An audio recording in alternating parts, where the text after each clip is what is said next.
এটা খিলঞ্জীয়া মানুহৰ গাত যদি হাত লগাই হাত ছিঙি দিয়া হ'ব। এতিয়া কথাটো হৈছে কি, যদি বাংলাদেশ সুৰক্ষা দিম বুলি ইয়াত হুমকি দিয়ে তেন্তে আমি হুমকি দিম, আমি ইয়াত নিদিওঁ থাকিব।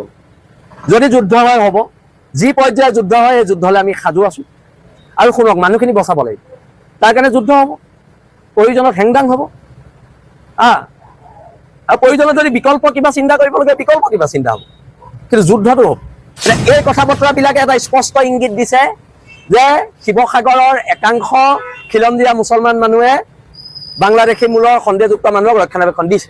সঁচাটো সঁচা, এইবোৰ কথা বতৰা নচলিব, নচলিববোৰ একদম স্পষ্ট কৰি দিছোঁ। যদি শিৱসাগৰ জ্বলে জ্বলিব, কি ভয় খাই আছো নেকি কাবালে? সিহঁতি জ্বলাব, আমি কি হাতত খাৰু পিন্ধি আছো? জ্বলিব, শিৱসাগৰ জ্বলিব, মই কৈ দিলোঁ। ময়ো সুদাই নেৰো যদি শিৱসাগৰত কোনোবা খিলঞ্জীয়া মানুহৰ গাত এটা আঁচু লাগে, কাকো মই সুদাই নেৰো, সেইটো কথাও কৈ দিছোঁ। বীৰ লাচিত থানাৰ অসমে সুদাই নেৰে। এটা খিলঞ্জীয়া মানুহৰ গাত যদি হাত লগাই হাত ছিঙি দিয়া হ'ব। নহয়, এতিয়া কথাটো হৈছে এই সংগ্ৰামখন আমাৰ যিখন চলি আছিলে খিলঞ্জীয়া মানুহক লৈ সংগ্ৰাম চলিছে, তাত হিন্দু মুছলমানৰ কথাটো নাছিলে। কিন্তু কালি আজি চাওক, মই ফুকন নগৰ অঞ্চলৰ ল'ৰা, ফুকন নগৰ অঞ্চলত খিলঞ্জীয়া হিন্দু মুছলমান সকলো আছে, কিন্তু ফুকন নগৰ অঞ্চলত হিন্দু মানুহৰ ঘৰৰ পিছফালে হিন্দু বাংলাদেশী কিন্তু বাসভৱন নাই বা ভাড়াঘৰ নাই। এক ঘৰ মানুহকো আমি থাকিব দিয়া নাই। কোনো হিন্দু বঙালী মানুহক, সন্দেহযুক্ত হিন্দু বঙালী মানুহক ফুকন নগৰ গণপতি মেলা চকৰ এৰিয়াৰ খিলঞ্জীয়া হিন্দুসকলে কিন্তু ৰাখিব দিয়া নাই। ইয়াৰ বিপৰীতে কালি এটা স্থিতি দেখা গৈছে, এজন খিলঞ্জীয়া মুছলমানে কৈছে যে বাংলাদেশীক আমি সুৰক্ষা দিমেই।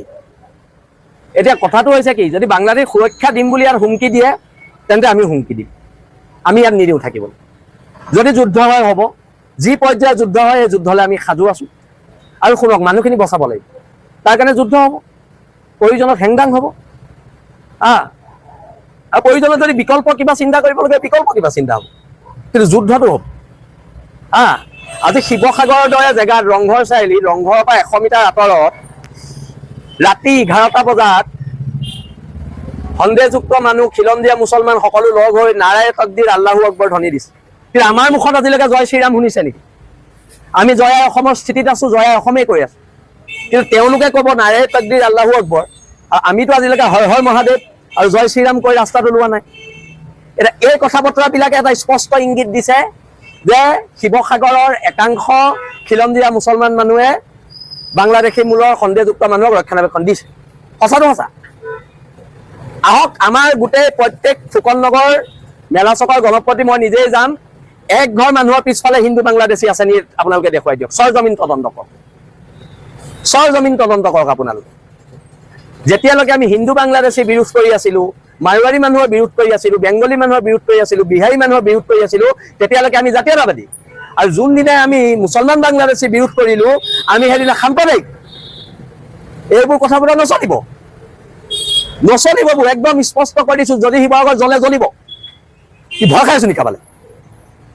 সিহঁতি জ্বলাব, আমি কি হাতত খাৰু পিন্ধি আছো? জ্বলিব, শিৱসাগৰ জ্বলিব, মই কৈ দিলোঁ। ভয় খাবলৈ নাই। যদি পুলিচে এৰেষ্ট কৰে, আজিয়ে এৰেষ্ট কৰি জেলত ভৰাই দিওঁ।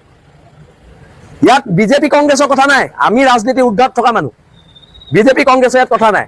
কোনোবাই দম দিব শিৱসাগৰত কিবা হ'লে কাকো সুদাই নেৰিম, কোন হয়? শিৱসাগৰত কিবা হ'লে কাকো ময়ো সুদাই নেৰো যদি শিৱসাগৰত কোনোবা খিলঞ্জীয়া মানুহৰ গাত এটা আঁচু লাগে, কাকো মই সুদাই নেৰো, সেইটো কথাও কৈ দিছোঁ। বীৰ লাচিত থানাৰ অসমে সুদাই নেৰে। এটা খিলঞ্জীয়া মানুহৰ গাত যদি হাত লগাই হাত ছিঙি দিয়া হ'ব। কি হৈছে ইয়াত? দাদাগিৰি চলিছে, ধৰ্মৰ আফিম খাই আছে সিহঁতি। আমি ধৰ্মৰ আফিম নাই খোৱা, ধৰ্মৰ আফিম সিহঁতি খাই আছে। ধৰ্মৰ আফিম নাই খোৱা, জাতীয়তাবাদৰ কেঁচা তেজ খাই আছো, এইটো কথা স্পষ্টকে কৈ দিয়া হৈছে। ভয় ভাবুকি দেখুৱাব, দিগদাৰ আছে। আৰু যদি মুখামুখি সংঘৰ্ষ বিচাৰিছে, হ'ব সংঘৰ্ষ, ক'ত লাগিব সেইটো কথা ক'লে হয়, হ'ব সংঘৰ্ষ। সংখ্যা তোমালোকে দেখুৱাইছে, সংখ্যা আমিও দেখুৱাম। আমাৰ সংখ্যা নাই নেকি? আমাৰ ফুকন নগৰ মেলা চকৰ মানুহবোৰ, মেটেকা ঘাটৰ মানুহবিলাকে, দৰিকাপাৰ মানুহ, বেতবাৰী মানুহে কি হাতত খাৰু পিন্ধি আছে? আমি হাতত খাৰু পিন্ধি আছো।